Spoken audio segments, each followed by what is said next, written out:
Religion. Is it really just about control? What if we told you that's only part of the story? Buckle up, because what we're about to reveal will challenge everything you thought you knew.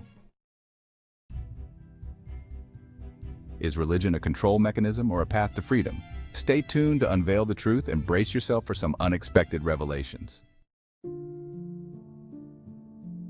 Let's start with the obvious. It's no secret that throughout history, some leaders have used religion to consolidate power. But guess what? That's not the whole story. Let's dig deeper. Many religions don't just tell you what to do. They give you the tools for personal transformation. Buddhism, it's about reaching enlightenment through self-awareness, not bowing to authority.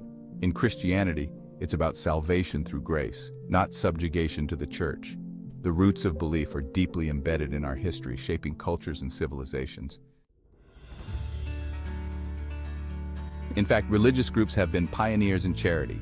Hospitals, orphanages, food banks, all often founded by religious organizations. Ever heard of the Red Cross? That's religious folks in action. So, is that about control or kindness? But it's not just about community action. Many religions actively promote the right to believe freely.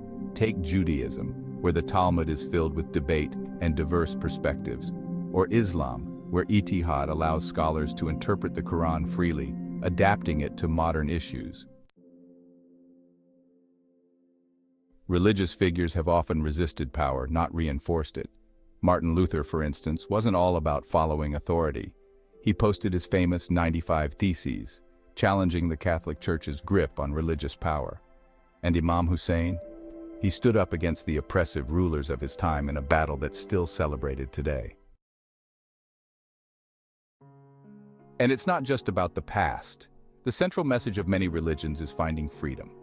Christianity teaches freedom through Christ. Buddhism's path leads to liberation from suffering. Hinduism, it's all about moksha, freedom from the cycle of life and death.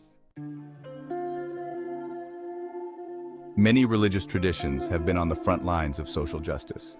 Christianity inspired the civil rights movement, while figures like Desmond Tutu fought apartheid in South Africa. Is that the work of control or empowerment? Religion fosters compassion, not coercion. The golden rule is central to nearly every major faith. Treat others as you wish to be treated. Jainism, Buddhism, and the teachings of Gandhi all advocate for nonviolence and peace. Doesn't that sound more like freedom than control? Religion isn't about a power structure, it's about your personal relationship with the divine. Christianity encourages a personal relationship with Jesus. In Islam, Tawhid teaches that God is near to each individual. No intermediaries needed, personal connection, not control. The greatest minds in religion weren't about following the crowd. In Zen Buddhism, questioning and self-discovery are key. And Quakers? They've never needed a clergy. Everyone can experience God directly. So, is religion about control? Or is it about transforming lives, building communities, and standing up for what's right? The truth is, religion can be a powerful force for good in the world. It's not about control, it's about creating a better future, both for ourselves and for others.